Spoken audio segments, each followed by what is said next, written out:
एक चर्चा मैं आपके बीच में रखे जा रहा हूं, सामाजिक चर्चा।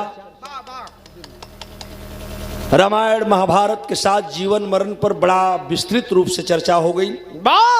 एक बिरहा का और टाइम बा, बिरहा बड़ा टाइम से शुरू भइल, भैया भी बड़ा समय से आ गई, हम भी आ लेनी अपन दरवाजा बा।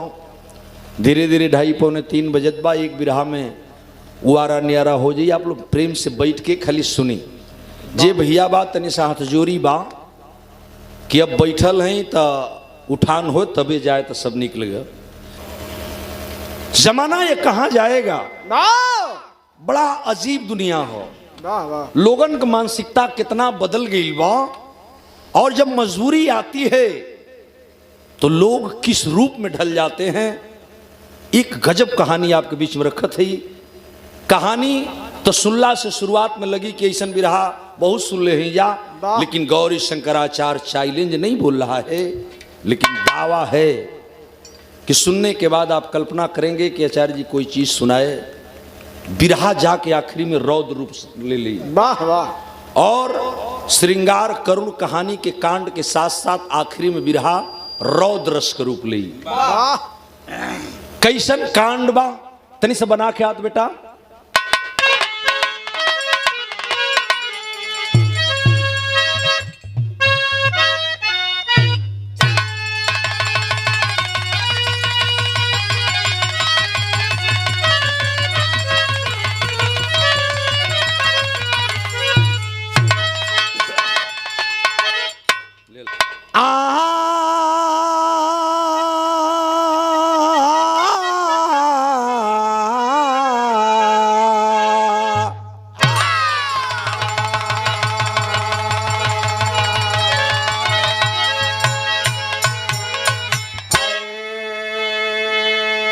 बिरहा की शुरुआत में 4 लाइन भूमिका है। वाह वाह। भूमिका क्या है जरा सब भैया वाली दे दो।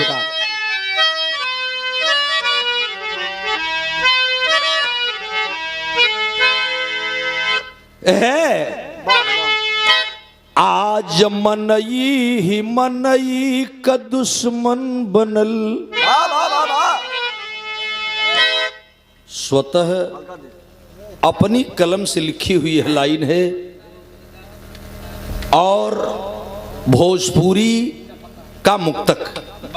जरा सा गौर करेंगे लाइन क्या है कि आज मनई ही मनई का दुश्मन बनल, लोभ मोह में पापी बनल बा अधर्मी, रिश्ता नाता भुला खून का सब गईल, धन के लालच में आदमी बनल बा अधर्मी, सब बस्वार्थ में पागल बस अपना बदे, तनिको नाही शरम सब भइल बेशर्मी। गौरी शंकर इहे सोच शिक्षित कबो, तो फिर गंवारन बेचारन ककाहट धर्मी।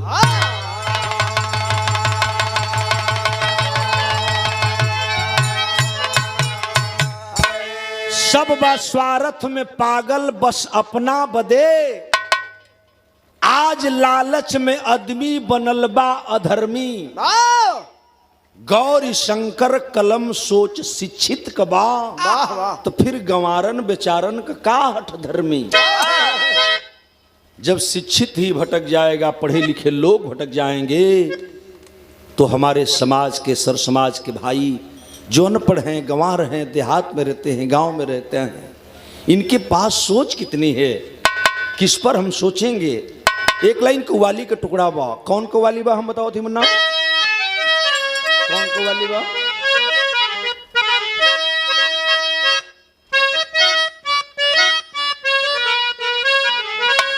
कि इसके नबी को इश्क का,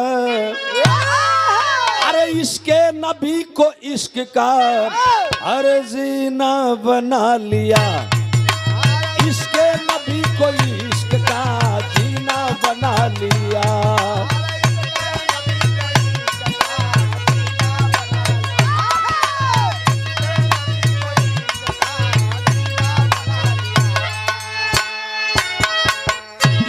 नबी को इश्क का जीना बना लिया, सब्रो रजा को अपना करीना बना लिया, उल्फत के वादे शौक का मीना बना लिया। और अरे आशिक ने अपने दिल में, बोलो बोलो, आशिक ने अपने दिल में अरे मदीना बना लिया। अरे आशिक ने अपने दिल में मदीना बना लिया।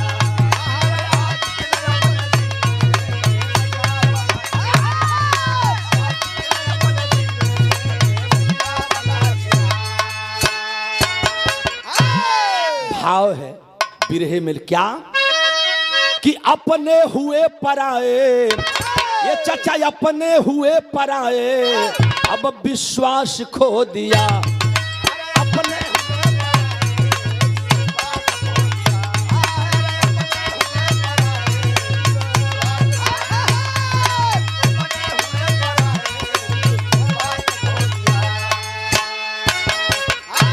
अपने हुए पराए विश्वास खो दिया।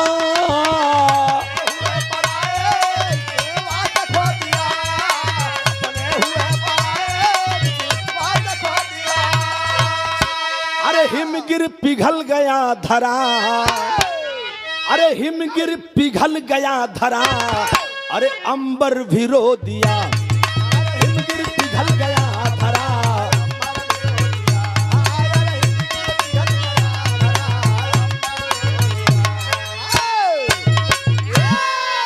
यहीं से कहानी की शुरुआत होती है मेरे बाबूजी।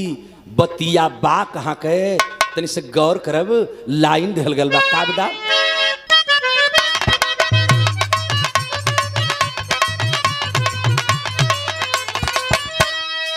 लला रे लार लला, लला रे लार लला, लार लाल लर लारा, तनारा नार नना नार नान नर नारा।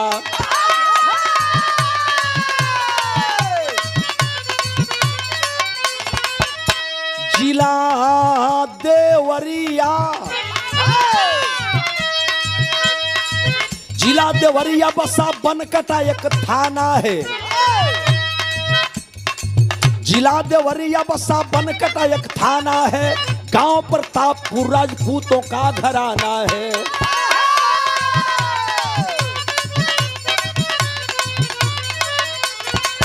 बाबू शंभू सिंह का सम्मानित परिवार रहा, बाबू शंभू सिंह का सम्मानित परिवार रहा।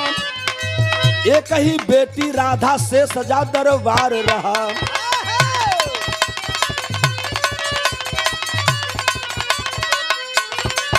पीएचडी करके राधा लखनऊ से आई है,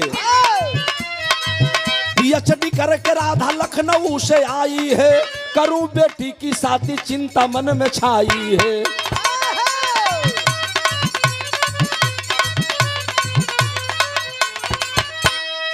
जिला बलिया शहर, शहर के ही दरमियान सही, जिला बलिया सदर,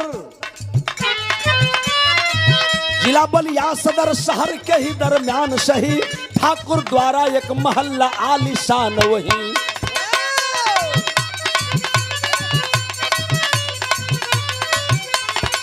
इंजीनियर संतोष लड़का मिला जुझारा है,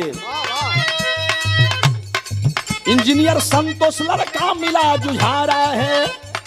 शादी की बात चली मन में वह सकारा है।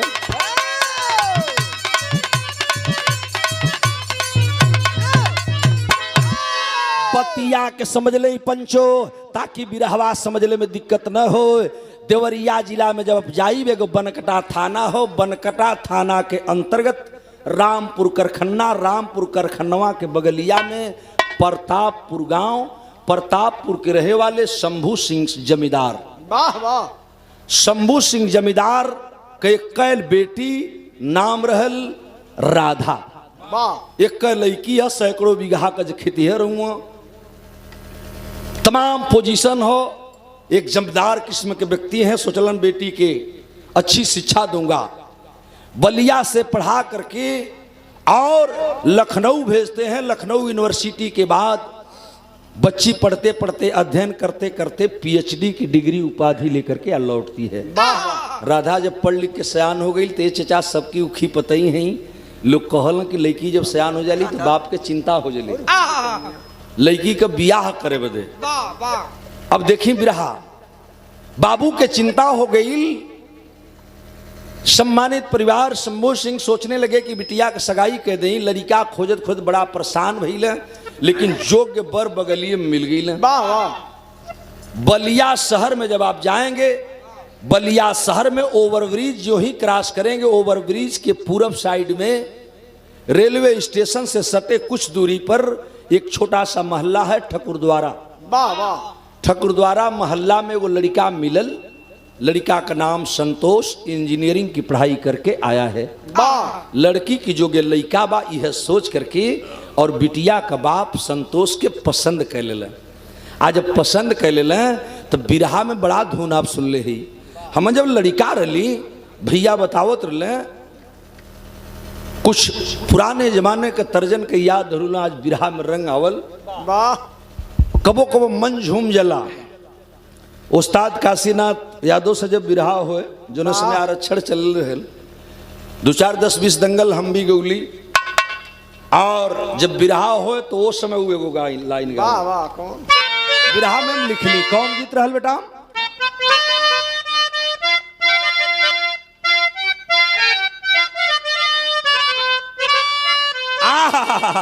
ना रे हमके हमारी ओर कि दिनाया तावर रहे, दिनाया तावर रहे, बिगिया बाजार रहे। दिनाया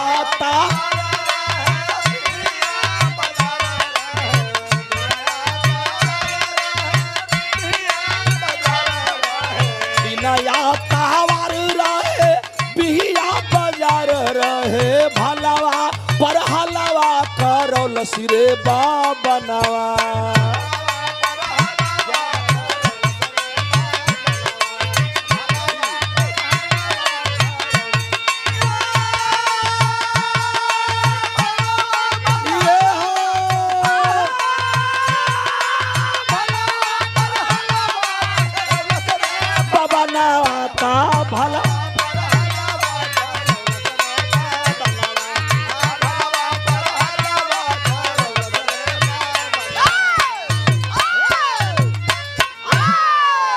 चचा जरा समझते चलेंगे, कहानी दिमाग से न हटे।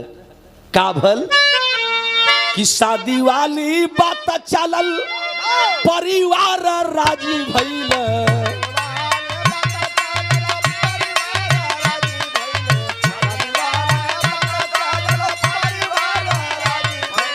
तिलक दहेज मिली सगरो सामनिया।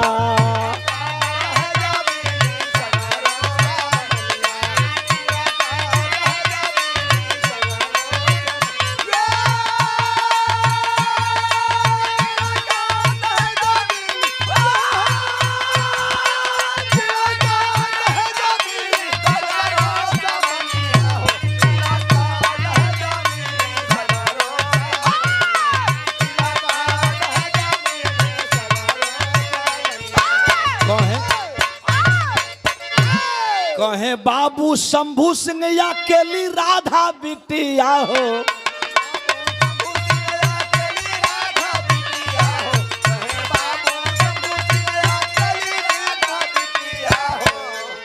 शादी के बाद जब चले लगल संतोष इंजीनियर से, तो लड़की का बाप लड़का की बाप में वो बात होकर लगल।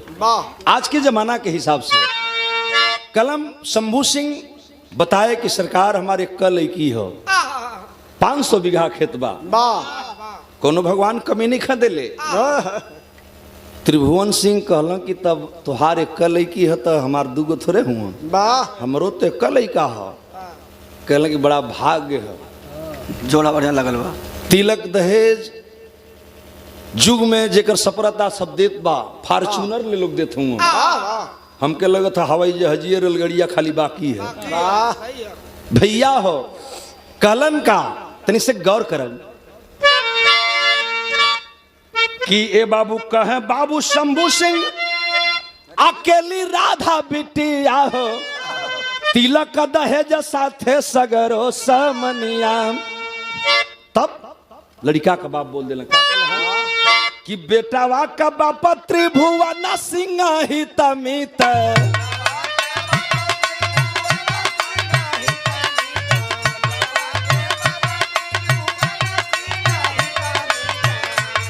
अरे खुश भैला पड़ी गईली शादी का लागनिया।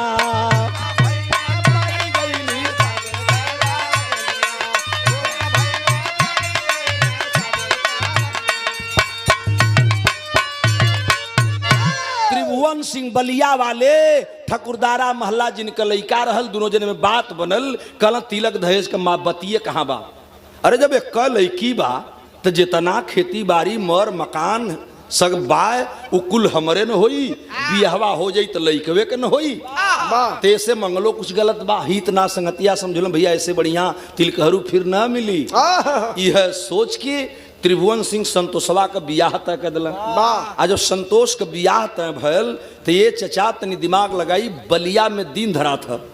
अब बलिया में दिन रखाइल, बियाह का दिन पड़ल, डायरेक्ट तिलक बरच्छा सब भइल जो नुखा के बा भइल, लेकिन बियाह जब सजे लगल तो कवि जी गजब लाइन हो गई कि जहिया बारात सजत बा ओ समय के भाव विरहा में लिखल गई का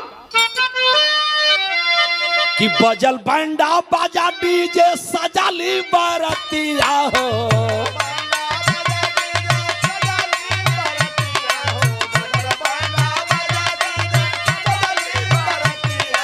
बजल बंडा बाजा डीजे सजाली बरतिया हो, बलिया से बिनी बिनी चलल नाचनिया, से बिनी बिनी चलल नाचनिया।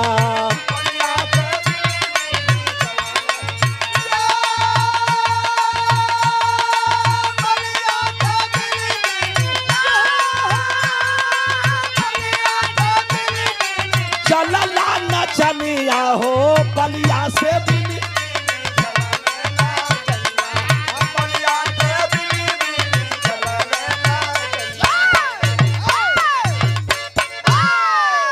सदर महल्ला गा बलिया की धरती से बारात प्रतापपुर के लिए जब सजी देवरिया खातिर, ए चचा बलिया का जो सबसे सुघर लौंडा रहल रामकरण कवि जी, सिकंदरपुर का बंड बाजा में जो सबसे सुघर लौंडा रहल, बंड बजवा का तरी वजवे खत्म हो गल, सगरी मर्याद तुम बंड बाजा वाला डफाली वाला बैठ के रोवत हूँ। अब सिकंदर में काज नहीं चलता कि ना हम तो नहीं देखत, लेकिन सब डीजे बीन बीन जात हूँ। मने जितना सुघर सुघर लौंडा रहला, नाचे वाली लड़की रहली, सगरी के त्रिभुवन सिंह कह दिला अपन लड़का बलिया से बड़ा सजल चचा। और सच करके जब प्रतापपुर चली है तो ये चचा हरिंदर वही गड़िया में एक एक पेटी रखा गल। अब का आजकल बरतिया में पहले लोग व्यवस्था कर बाटे, गाड़ी में जो ने बैठल जाए यही में रख ले, है जो 18 बरिस के नियरे नीचे ऊंचे बाटा तनी उस सियर से बियर खरीद के रख लेता हूँ, शुद्ध जौ का बनल है, हमान के ये चाहिए। अब नया नया लड़का जो ढेकरे मती बाटे वही तेरे बियर खरीद के बोतल खरीद के लोग पेटी के पेटी गाड़ी में धैला, बारात झूम के चलल। आज बारात झूम के चलल तो तर्ज लग गई। कौन तर्ज बेटा?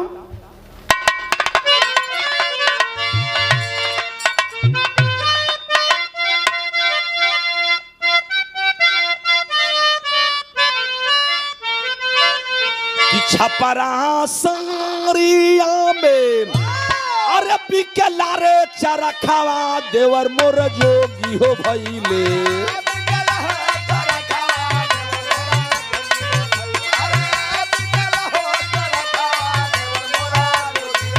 हाँ चरखा हो मंगा दाल हरदार देवर मोर जोगी हो भइले, चरखा हो मंगा दाल हरी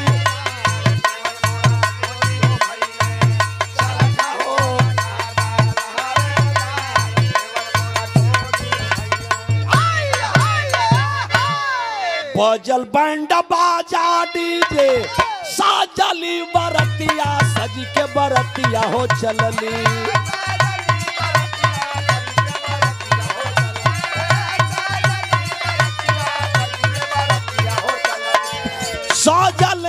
संगतिया सजी के बरतिया हो चलली।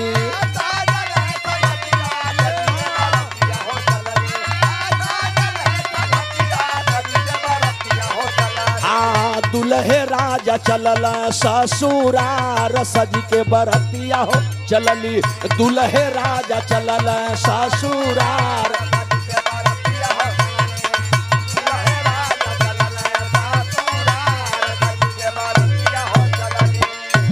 द्वार पूजा पर डीजे और बैंड बाजा लौंडा सज गइल।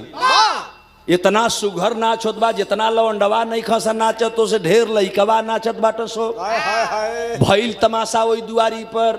तमाशा कौन भइल तनी देखम कि खोस दी पलक गा के नाचल भरतिया।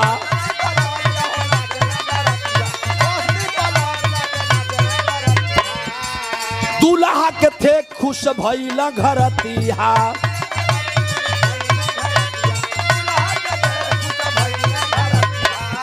भरती बराती खुशा खुशा राधा बिटिया सजी के बरतिया हो चलली।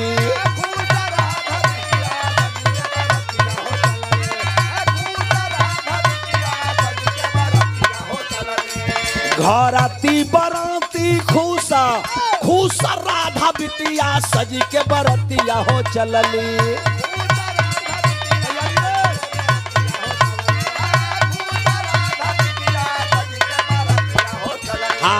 सजल द्वार पूजा रंगदार सज के बरतिया हो चलली। सजल द्वार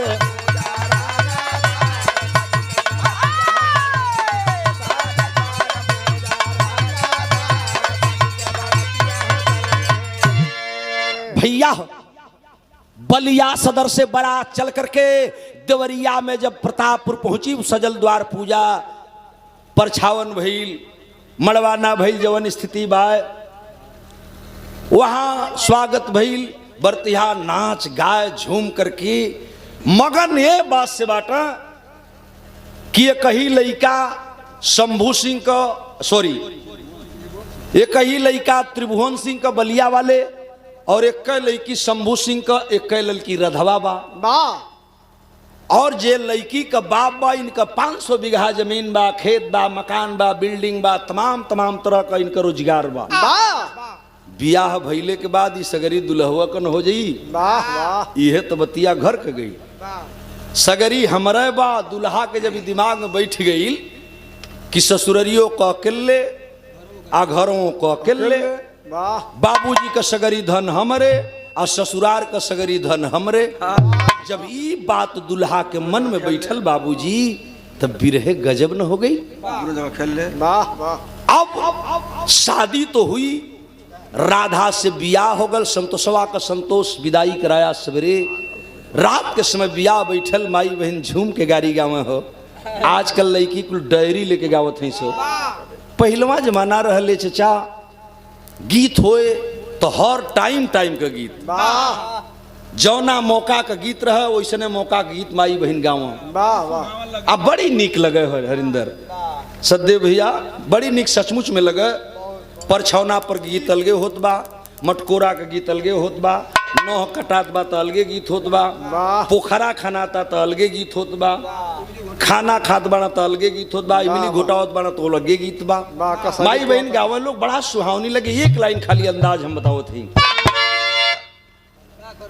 कि सावन मासे रहुआ काहे ना आयो आई है कटहर की ताराकारी आ कटहर का कोआ रौरी पतरी परोस आई है मुंगड़िया राम की गाड़ी। बेकूफे हो गलवा तो के ये शंकरे लौकत हो खाली वो कपार टोत है तो वही के बारे में जुड़ा था। अब वही में लोग गरियाओ हैं। यहाँ कोई का बात न बा यहाँ कोई पर न लहुअल बा न कोई पर बतियुअल बा लेकिन औरतिया कहाँ कि सावन मासे रहुआ काहे ना अकटहर की ताराकारी आ कटहर का कोआ रौरी पतारी पारो आई है मोंगाड़ी राम भोला की गाड़ी। हरिंदर राम कहीं कहीं औरत बड़ा झूम के गावा फूल के गरगज हो जा समधी भाई खात हुआ पहलवा बरतिया में दो चार गो लुखा बैठ जा। सो आजकल तो जमाना खत्म हो गया बा के कर दुआर देखल कब परछौना भइल कब बियाह भइल रह जाता ना खाली हुए 5 आदमी जे विदैया करा वाला बा ए चचा। लेकिन वो एक ठीक गजब रीत रहल लोग गजब प्रेम रहल लोगन में। वाह वाह समधी भाई खा के जाए लागा तो मेहरुआ गीतिया बदल दे सो कि भगला ए समधी भगला हमारी बीचे मारौआ से भगला। यही बरहज की लगवा हम बिरहा गावत रही गीता त्यागी से या गीता से हमार बिरहा रहल संजोग से वही मेहरारू गाड़ी गावत रही तो आप लोग सुन ले बोले मैकवा पहलवा कम मिल आजकल 20 गो लगत बा तोर तब जन्मे ना रहल एगो लोग टांग दे वही पर बिरहा गवा जा सबका उह खींचे अक्कल वही तरह गरिया में माई बहन के मुहवा पर सटा दिलो बैकवा जौन तन तेज बोले ओकरी और सटा दे।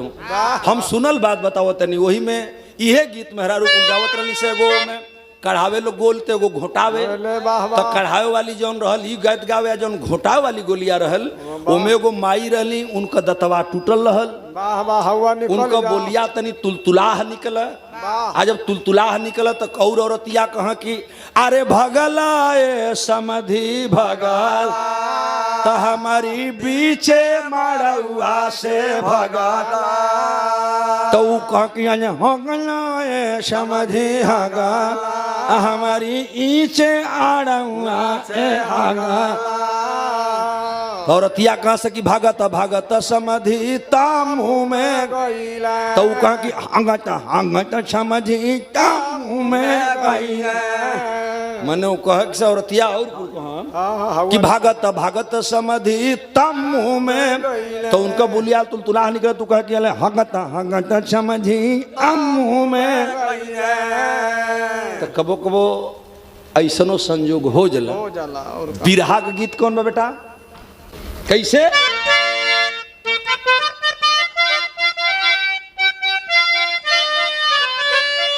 अरे वाह हरिंदर कि मट्टी कोड़े गहिली हामा अरे वही मट्टी खानावा हलरतया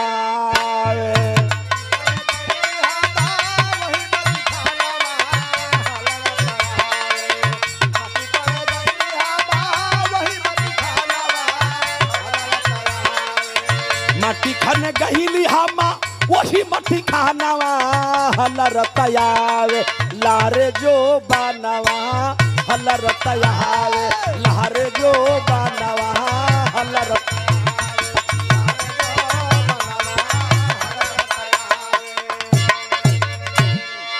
भल यह गजब हो गई का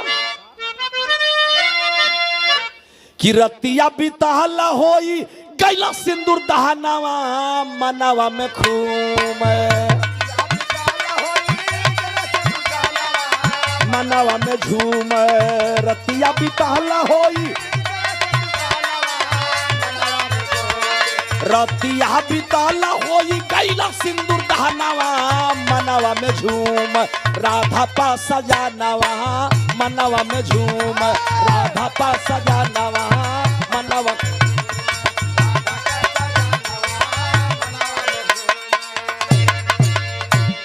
अरे बनली सुहागिन अइली सासुर घर दुल्हनिया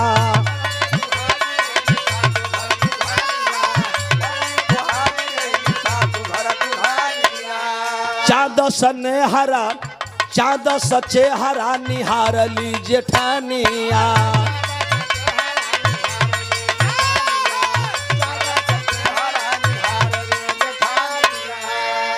डॉक्टर राधा रानी बाड़ी इंजीनियर सजहनावा खुशिया में झूम इंजीनियर डॉक्टर राधा पूरा खाना दानवा खुशिया में झूम पूरा खाना दानवा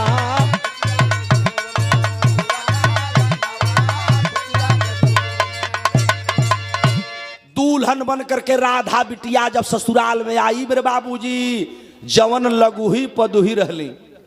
घरवा में तो कोनो लड़का न रहे, बतौली कि संतोष अकेले था बाप का, लेकिन जवन दौर दयादी में क ननद जेठान लगत बाणी दुल्हन उतरली। बड़ा सुघर दुल्हन बा, दुल्हा के ई उमंग बा कि साला दुल्हन तो हमके सुघर मिलबे कई, ससुर के सगरी जायदाद हमरे बा, आ यहाँ बाबूजी के जायदाद हमरा बा। बड़ा खुशी से परिवार में हर राधा बेटी दुल्हन के बन करके रहने लगी। चचा बतौली कि कबो कबो ई कुल बिरहा सुने के मिलेला। देखी बहुत कम गोइया आपके ऐसा बिरहा सुने हैं, तनी से हमारा दिमाग लगाई बिरहा पर। राधा बेटी सोच रही है, बड़ा उमंग है, मैके जाती है आती है, ससुराल में दिन व्यतीत होके लगल। आ धीरे धीरे दिन गुजरे लगल तो संतोषवा का कुल इंजीनियरिंग छूट गई, ड्यूटी पर गई आइल छूट गई। दो चार गो संगतिया मिलक बलिया रेलवे स्टेशनवा के बगलिया में एगो धर्मशाला बा, जौने के लोग मधुशाला कहला। भैया हो दो चार संगतिया मिलक, कारे संतोष भैया, अरे इंजीनियर साहब तुहार बियाह भल मर्दे कुछ खर्चा ना कैला। कहलो भैया का खैला, खैबा लो लड्डू खा लो, पेड़ा खा लो, लाल मोहन खाला है, गुलजमनिया खाला खाला है गुलजमनिया। ए बाबू लोग इशारा कैले, कहल ना इससे काम न चली, कहल कि तब कहल कि चला तनी चल जाओ ओहर लेके वही मधुशाला में लोग गल बाटे। मंगौला 2-3 ठे खम्हा लेके गइल लम्मा। खम्हा का मतलब बुझत हुए तो जोगड़ावा आइल दारू का बोतल, और दारू का बोतल तोड़ करके लोग पैक बनाने लगे। ये चचा जमाना कहाँ जाएगा जरा सोचें। संतोष इंजीनियर कहा कि भैया हम दारू न पीला, कहला कि मर्दे दारू ना न पिए लो, मत पियो दारू, हमन के पिए दो, तू दारू मत पिए। भाई सुना हो, आपन पैकुल बनौना सब बोतल खोलना सो, बोतल कुटल सील टूट गई सील लोग तुरला, गिलास में ढरला, पानी कम में रहे, बेलसरी का बोतल। हाँ बड़ा तेज जानकारी है तुके अंग्रेजी। बोतल का सील टूटत बा, पानी गिरावत बाटे, पैक बनल, संगतिया पियल, कलम मजा नहीं खियावत यार। संतोष भाई तू इंजीनियर हुआ, हमन के पिया देला, लेकिन तू ना पियब तो निक ना लगी। अरे दुल्हन आइल बा नई नोचर, तनी लगा ले भाई। कलस भैया हम दारू ना पीला, कल तो दारू ना पियब। ये भाई सुना हरिंदर, ल है पैसा जा दूगो बियर ले ले आवा। कल भैया ई का होला, कल ई जवे की रसे का बनल है, बियर पियब तो पेटवा साफ रही, खराब ना करी, तुरंत गियर में आ जाएगा। बियर पियब तो काम करी, गियर लगा। अब तो इंजीनियर कहलस के, संतोषवा कहलस के भैया तो दारू ना न हो, कहल कि ना हो दारू ना हमर दे। अब ओके ढार के बियर दिहले लगल सो, कोको कोला मंगा के, कोको कोला मिला के जब 2-3 पैक बियर देहला सो गिरगिट रेंगा लगल। भैया हरिंदर मजा नहीं खाया, एक बोतल औरी मंगा दे भाई। अब 2-3 बोतल जब बियर पियलस, नशा में चूर, शराब का आदि बनने जा रहा है संतोष इंजीनियर। राधा बेटी के संगे गईल मिलल, देखलस रधवा कलस नहीं आज दारू पियले हुआ। खैर ज्यादा संगतिया मिल गई, पी ले लो, कबो पियल तना, हम तो नहीं देख ले। लेकिन उसी दिन चस्का लगा, आ शंकर ओकरी बाद अब ओके खोजन लगल। 2 दिन, एक दिन नागा ना, अब तनी सरोजे हो जा, चला तो हमके उहे हो जा, हमके उहे हो जा, अब रोजा शुरू हो जा। बाबू धीरे धीरे संगतिया चढ़ा दिल मर्दे तो के कमी के कबा, ससुररियों का अकेले, एहू जका अकेले, सगरी धन तोहरे बा, खैबा साला खैलहू से न ओराई, पियबा पियलहू से न ओराई। कल हाँ मर्दे ठीके कहत हुआ लोग, सब जब हमारे बा तो कमी के कबा, तुरंत फिर पैसा निकल, 2000 नोट जा ले आवा बोतल। अब वो दारू पर दारू चल लगल, इतना बरियार पियक्कड़ हो गई संतोषवा कि धीरे धीरे दारू के साथ संगों के साथियों के साथ कबो घर में 1 बजे जा, कबो 12 बजे, कबो 2 बजे जा। राधा बेटी बिलक रही है, हमार बाबू का सोच के घर में बियाह कैले रहलन और आज दशा का बा, यह रधवा के दिमाग में नाचत बा। आज संतोषवा बज्जर पियक्कड़ हो गई, खाली ये घमंड में कि ससुररियों का किले और नैहरों का किले, यानी बाबुओ जी का किले। तो यहाँ का धन सगरो हमरे बा और वहाँ का धन सगरो हमरे बा। आए भैया यही में समय 2-4-3-4 साल बीत गई। आज जब 3-4 साल बीतल तौले भगवान एगो गजब लीला कर देवन। आ जानत है प्रतापपुर में राधा बहिन के घरे मैके में एगो करिश्मा हो गई। 5 साल के बाद जानत है का करिश्मा हो गई, बिरहवा गजब हो गई। कैसे बता?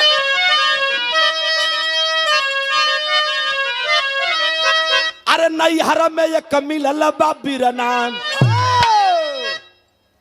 ये चाचा नैहर में एक भइल बा बिरनाम। तो गूजल किलकारी शंभू सिंह के जी अंगना, गूजल किलकारी शंभू सिंह के अब अंगना, नैहर में एक भइल बा बिरना। राधा की माई का 5 बरिस की बाद एगो लड़का हो गई। वाह वाह। लोग कहल चाचा लोग कि उसरे पर डूब जाम। वाह वाह। देखा ही है बारे भगवान तोहर बड़ी लीला हो, पत्थरे पर डूब जामल। लोग कह दिल बोल दिल।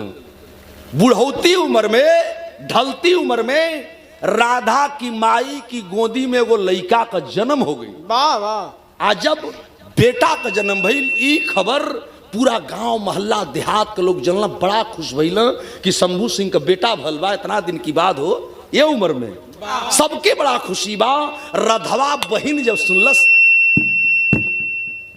रधवा बहिन जब सुनले इतना खुश भल कि बारे भगवान बेटा हो तो ऐसा। हे भगवान लड़का हमारी बाबू माई के घरे भइल, हमके सावन में राखी मिले बदे एक भाई मिल गए। वाह वाह। बड़ी उमंग है बहन को और बड़ा ही उमंग है बाबू। खुशी में वह राधा बच्ची झूमने लगी। आ लड़का दिनों दिन बढ़े लगल। सब लोगन के खुशी बा, दिने दिन कटे लगल। लेकिन एक आदमी खातिर जहर न हो गई। अब यहीं से दिमाग लगाएंगे बिरहा पर। का भइल मुन्ना? जाओ लाल कि न मनाया न निहार निढाल हुआ। कभी जी हमरे बिरहा सुनने वाले भैया लोग, ये बिरहा से एकर खात्मा हो गल। ई बंदिश कहल जाला। 9 का बंदिश जिसको हम चौक कहते हैं, छंद कहते हैं बिरहा में। और 9 का बंदिश सब पढ़े लिखे भैया ले बिरहा सुनत बात तनी सा गौर करब। 9 का बंदिश 9 से शुरू भइल बा। न मनया न निहार निढाल हुआ, वह चंद्र कला सा बढ़े सुगना। यही के बिरहा में बंदिश कहल जाला। 9 से शुरू भइल तो 9 पर खत्म हुई, क से शुरू भइल तो क पर खत्म हुई, ख से शुरू हुई तो ख पर खत्म हुई। लड़कवा बढ़े लगल। न मनया न निहार निढाल हुआ, वह चंद्र कला सा बढ़े सुगना। निशिवासर नाम पड़ल दिन करे, पति पत्नी कह पुलकित अंगना। नटखट निहार सब लोग भइल, जब खेलत बा आंगन ललना। नया नानी रखे बहिना झूम, नया नानी रखे बहिना झूम, जब खेलत बा आंगन ललना। जब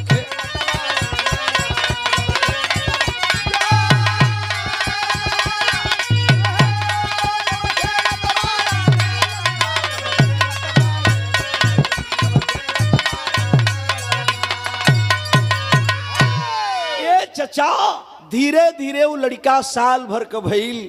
गौवा के लोग कहलन कि बाबू शंभू सिंह, अरे ये उम्र में तुहार बेटा भइल, एक बेटा बा। सबके खुशी बा। एक दिन लड़का के छठिहार करता, पूरा गांव के हर बिरादरी के लोगन के बुला के भोजन करता, नाच गाना बिरहा करता, तनी मजा लेती जा। वाह वाह। पत्नी से पूछलन, राधा बेटी से पूछलन, कहलन कि राधा कलश किए पापा बाबू का जन्मदिन मनावल जाई, लेकिन अबे ना। वाह 5 बरिस पर ओकर बार चढ़ी भगेश्वरी माई की थाने, वाह और जहिया बार चढ़ा के उतरवा के आवल जाई, वही दिन में गांव के खियावल जाई, छठिहार होई, नाच बिरहा जौन मन करी तौन करैहा लोग। वाह वाह ये चचा हमार बिरहा सुने वाले श्रोता भैया लोग तनि से गौर करिहन। हमरे बिरहा पर 1 साल बीतल, 2 साल बीतल, 3 साल, 4 साल, 5वां साल लगल। लइका का बार उतरावे खातिर भगवती माई के थाने लोग गइल। वाह थाने से बार उतरवाए के घरे गइल तो बाबू शंभू सिंह एगो कार्ड छपौले रहल, चारों तरफ भेजवौल और भेजवाए के कैला का बिरहा में जरा सा भाव दिखाएंगे। लाइन दी गई है, कितना बढ़िया लाइन है मुन्ना। क्या हुआ? हाँ हाँ पापट लगी कि 5 बरस का हो गईला दुलारावा मनावा हरसला, कि 5 बरस का हो गईला दुलारावा मनावा हरसला, अब बाबू मनावा बेटावा के छठिहारावा मनावा हरसला।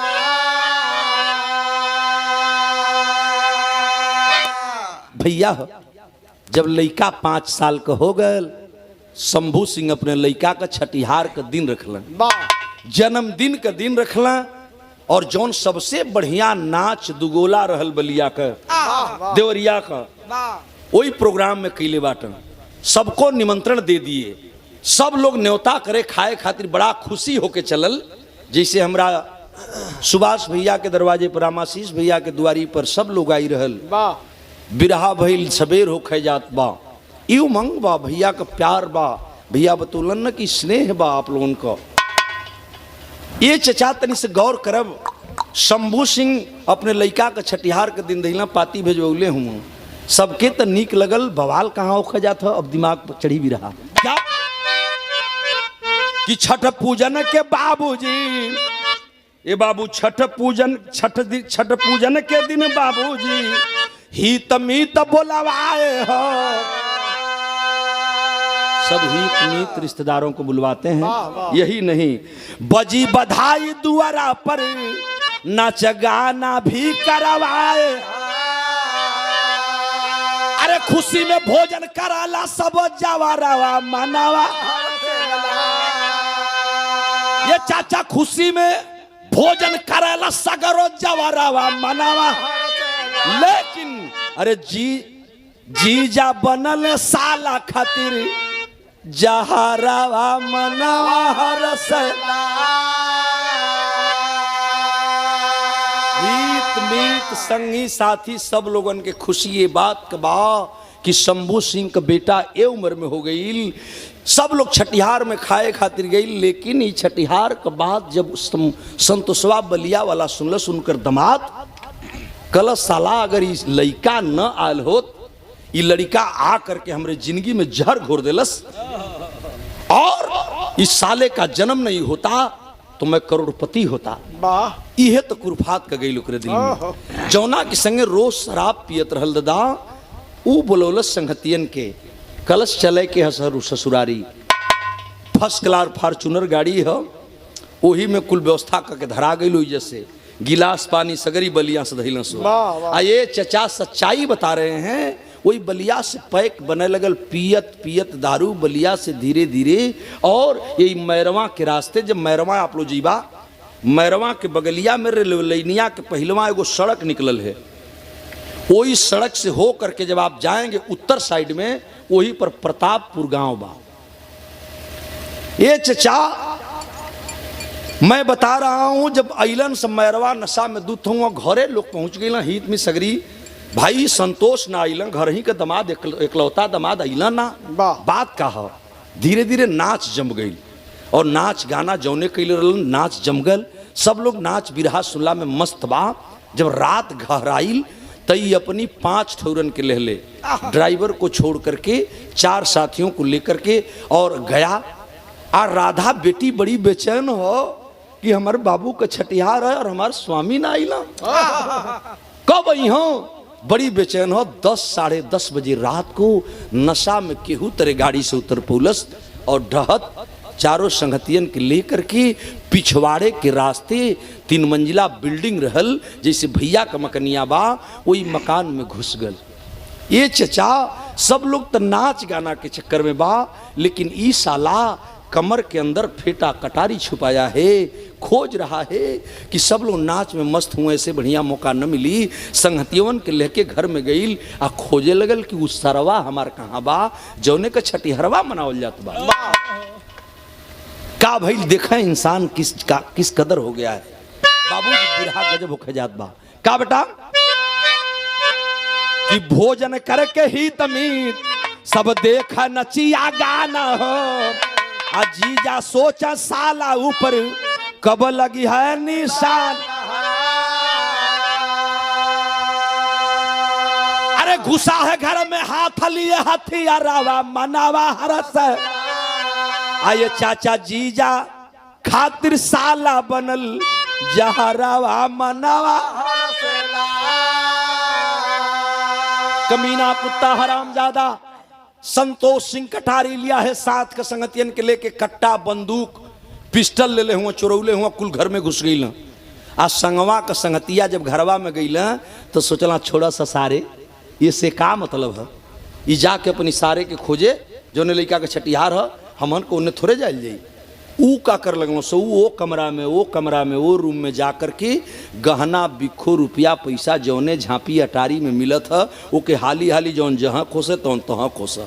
ये रुपया पैसा चोरोले के चक्कर में हुआ सो आई साला चाकू निकलस भैया, और चाकू निकाल करके संतोष सोचने लगा कि वह साला कहाँ है जोने का ससुर हमारे छठिहार मनावत हुआ।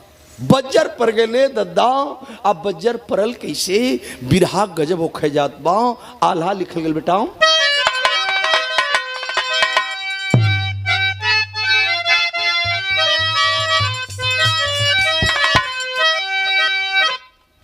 बाबू घर के अंदर साथियों को लेकर के घुसा है तो आल्हा के भाव दिया गया है कैसे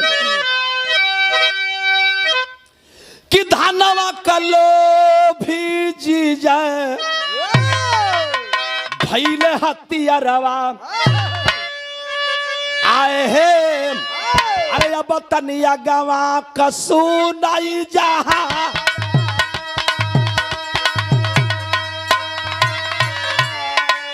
धानवा कलो भी जीजा बनल हथियारा।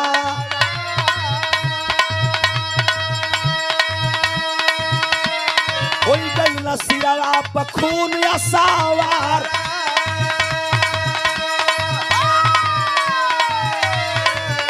अरे नसवा में चूर है उठाया बचवा को, वही अंगना में पटकेला फर्श के माझार। चाचा गिरते ललनवा अंगनवा में चिघार,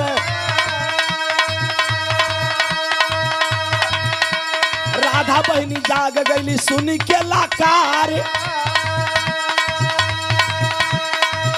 अरे दौड़ल हिरनिया अंगनवा में अइली, सैया के देहली हाथे लिहले कटार।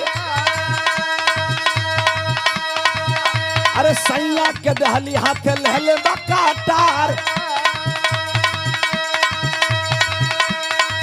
अब स्वामी स्वामी कही के राधा बेटी चिल्लाली,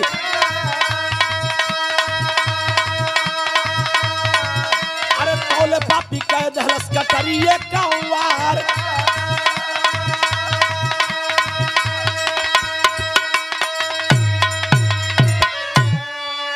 सब लोग हित मित्र रिश्तेदार भोजन करके और बाबूजी नाच गाने में मस्त हैं। साला खोजे लगल कि हमार सरवा कहाँ सुतल बा। कार परोच के घर रहल, राधा बहिनिया अपनी बाबू के लेके भैवा के लेके ये चचा बरमदवा में उठंग गई रहल। नींद त न आइल बा लेकिन कार परोच के घर बा जागल बा, तब थोड़ी के देर में तनी सा उंघा गई। अखिया जो ही झपल ई साला गई जाके लड़का के उठा लेलस। 5 बरस का लड़का है, उठा के लेके आई। इतना नशा में चूर बा, कटारी ले ले है जरूर, चाकू हाथ में हो, लेकिन लइकवा के फर्श पर पटक दिलस। और जब अंगना में फर्श पर पटका, वो 5 साल का लड़का चीख पड़ा बाबू। और जब चीखल ना तो राधा बहन का अखिया खुल गई। हमार बाबू कहाँ हुआ, कहाँ रोवत हुआ। दौड़ के जब अंगना की तरफ गई, देखलस कि हमारे स्वामी के हाथ में कटारी है। अब फरसवा पर बाबू पड़ल, दौड़ के जाके बाबू के उठावल चलस। आ तौले उस संतोषवा ये चचा चकुये चला दिलस। आ उठावत रहल राधा, लगल कलाई पर कलाई कटी, खून का धार बहे लगल, पंजा लटकल बा। राधा पागल होगी, कल स्वामी हमरे बाबू के बगिया के उजारत हुआ। कल चुप, तेरे लिए ही तो कर रहा हूं। अरे पगली, यह लड़का अगर जन्म नहीं लेता तो सारा धन तेरा था, सारा धन मेरा था। और ये साला आया तो सब मेरा सब कुछ मार लिया। छोड़ दे, छोड़ दे। कल रे स्वामी का कहत हुआ तू, हमार फूलल बगीचा बाबू को उजाड़ करत हुआ, तो के कुछ बुझा था। लाख बना कर रही है, छीन लिया उस बच्चे को। लड़कवा के छीन करके संतोषवा वो अंगना में करत का राधा जो ले बचावा। 2 एक चाकू इन्हों के लगल, लेकिन एक देखती है कि नशा में चूर कमीना मेरे सामने ही एक काम कर दिया। वो कैलस का है तनी देखें कि बाबू घायल बहिनिया अंगनवा में चिघार। अरे मांगी कसे नुरवा दिहला नहीं हरावुल जार। अरे बाबू का रिवाल्वर अलमारी से निकलली, साथ वाले साथी होवल चाहे ले फरार। तड़ा तड़ा गोलियां मारेली तीनहुना के। अरे अंगना में बह गईली खुनावा का धार। गोली का आवाज दौड़े बहरा का लोगावा। अब तो चारू ओरी गौवा में मचल हाहाकार। गोली का आवाज सुनी बाबूजी है दौड़े, घुसता के अंदर वह खुलल बा केवार। तोले डाकू जानी गोलिया ऊ बाबूजी के मरली। अरे डाकू जानी गोलिया ऊ बाबूजी के मर। अब बेटी बेटी मुहवा से निकलल लाकार। अब सुनी के आवाज रोवा राधा बिटिया। तौले पापी देहलस गरदनिया उतार।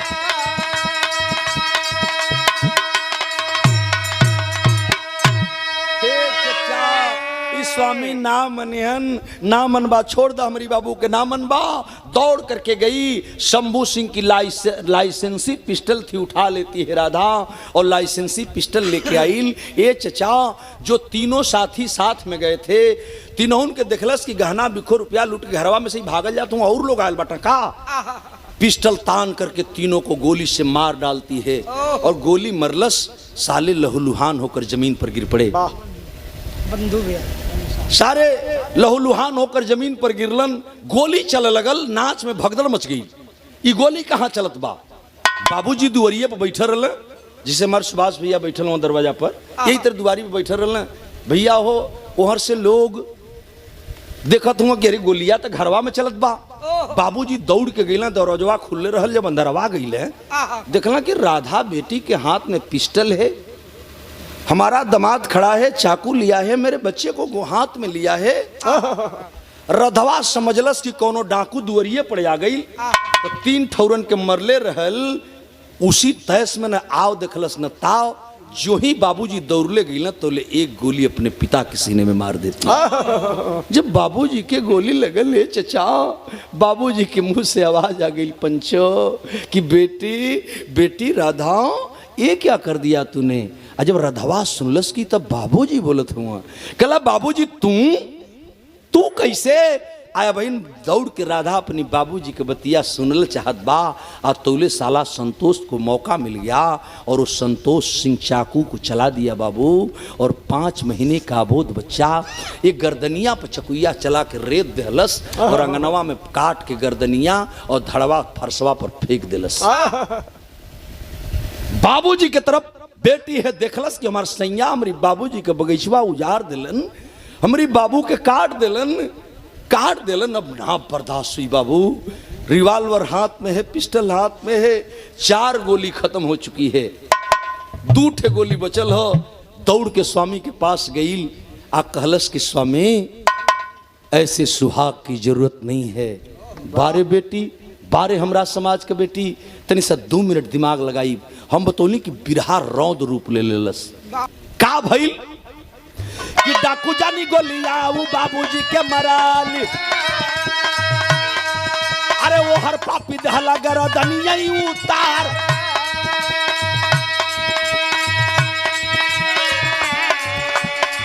अब घायल सिरनिया अंगनवा में चिघार, सैया के ऊपर अपन गोली दहली तार।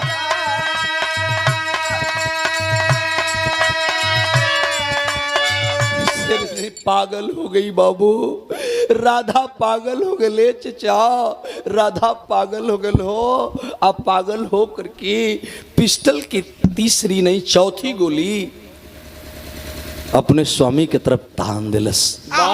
बोल पड़ा संतोष इंजीनियर, नहीं राधा मैं तेरा पति हूं रे पगली, मैं तेरा सुहाग हूं, तुम मुझे मारने जा रही है। कलश की बज्जर परो जर जा, ऐसन सेनुर का जरूरत न बा, ऐसन सुहाग का जरूरत न बा। मांग को पोंछती है हाथ से दूसरा हाथ से, और सिंदूर पोंछ करके कहती है ले अपना सिंदूर वापस से। और घायल शेरनी पागल हो गई। बाबूजी ओनिया बोलत हो कि बेटी राधा तनी पानी पिला दे पगली, तनी पानी पिला दे।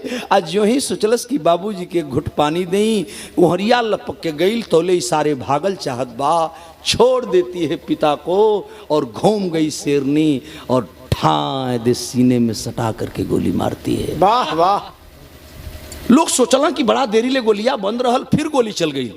पूरा मकान के गांव के लोग घेर लेलन। आंगन में बच्चे की लाश, 3 भैयन के लाश पनिया मांगत मांगत ए चचा बाबूजी शंभू सिंह भी दुनिया छोड़ देले रहलन, वो मर गईलन। रधवा हाथ में बंदूक ले ले हो, पिस्टल हो हाथ में, बाबू का लाइसेंसी रिवाल्वर हो। सोचे लगल अब मैं क्या करूंगी, माई के समनवा जाई, माई मर जाई, ये दुनिया में कुछ बचल ना। गांव के लोगन के देखत बा कि नाच बंद बा, लोग हल्ला के जगह जगह। कार्तिक के महीना रहल चचा, पुआल गाजल रहल, पुआला गाजल रहल। वही पुआल में लोग आगी लगा के पुआर बार बार के लोग उजियार कर दे, जे जो ने पावल वही तरह उजियार कैले है।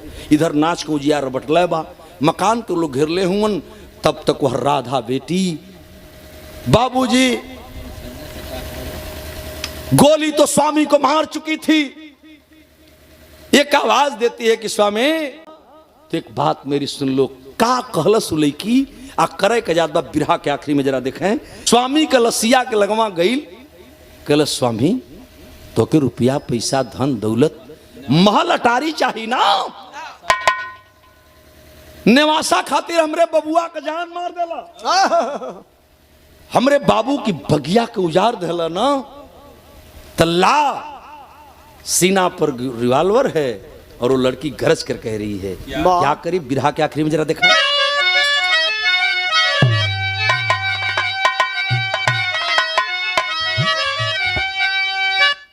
ले रिवाल्वर हाथ सिंघानी कर गरजना कि अब नेवासा लेके रहा हो हमार सजाना।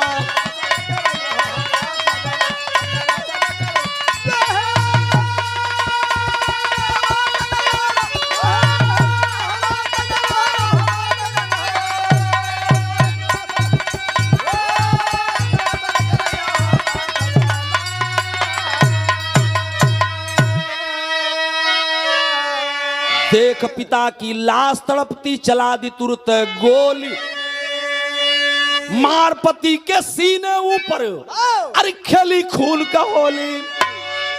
लाश पति सक जले नहीं अमलधारी बरजना, जब निवासा लेके रहा हो हमार सजाना।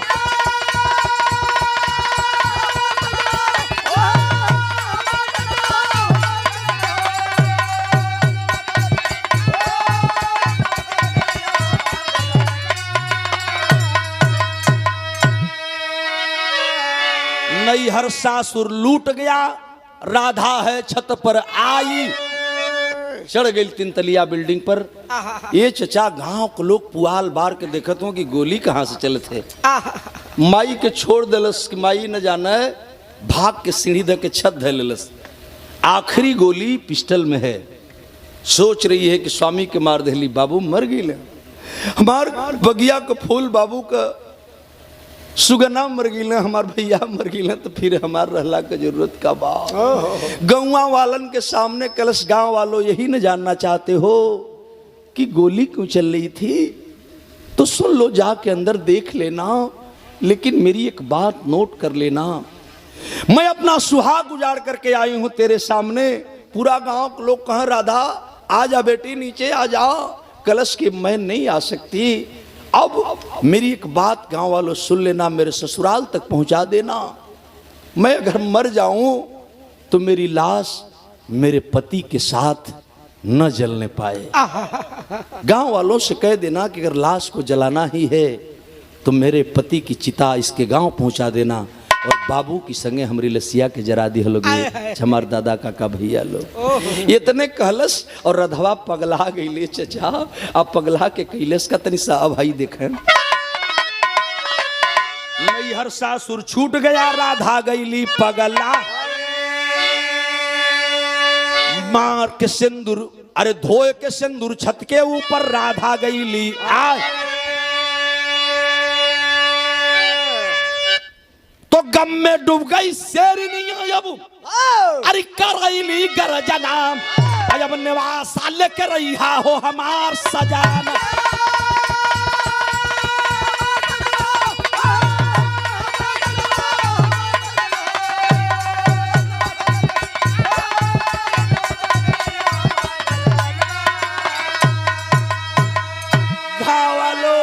गाँव वालों मेरे बाबू की बगिया उजड़ गई रे, जाकर मेरे आंगन में देख लेना। ए चचा, इतना ही कह करके मेरी लाश मेरे ससुराल वालों को मत सौंपना। मेरे गांव वालों, मैं यहाँ की बेटी हूँ ना, मुझे तुम लोगों ने पाला है, कहीं जला देना मेरी लाश को बाबूजी के साथ में, लेकिन मेरे ससुराल में मेरी लाश भी नहीं जानी चाहिए। ये कही कि ये चाचा वही छतवा पर जो आखिरी गोली रहल सीना में सटा के राधा मार गई, और मार करके किनारे खड़ी है, एकाएक धाड़ दे जमीन पर गिरल। 3 मंजिला छत से बहरा के आराराय के लड़की गिर गई। लोग दौड़ना, रधवा रधवा रधवा कह के उठाए के लोग लेके जाए, अरे भैया, लेकिन जाए की हिम्मत का बात, तब तक सांस टूट गई। आंगन का दृश्य, पूरी मकान का दृश्य जब हालात लोग देखे, माजरा समझते देर नहीं लगी। ये चचा आंखों देखी, एक बात बता रहा हूं, मैरवा ब्रह्म बाबा का स्थान बा, सोखा लोग बड़ा तेज बुलावे ब्रह्म बाबा के, वही मैरवा में ब्रह्म बाबा के स्थान पर मालती सिंह जो शंभू सिंह की औरत हैं, आज भी ये समय जिंदा हैं, और मैरवा ब्रह्म बाबा के स्थान पर पागल बन के घूमली, रोज भिखारिन का रूप बना करके पगली पगली कह के लोग बोलावला। कैसो जिंदगी अब बीतत बा, कहिया दुनिया से जई चल जी, हाँ कोई पूछा वाला धरती पर न बा, सब कुछ बिलट गया बाबू। ये होता है सांसारिक मोह, पारिवारिक मोह। दौलत के लालच में पूरा परिवार उजड़ गया, नैहर सासुर सब बेगाना हो गल। यही मेरे बिरहा की स्टोरी खत्म होती है, और गांव के लोग मातम में डूब गई। कहल गई बिरहा क्या करें, गुरुदिल मोहम्मद राम सेवक सिंह शिवबदन हरिद्वार, कभी गया लाल जगलू यादव जगधारी स्वर्ग, अरे नैहर में अब मिलल बाबीरना, आचार्य गौरी शंकर अब आग लगल पीहर में, नैहर में अब मिलल बाबीरा।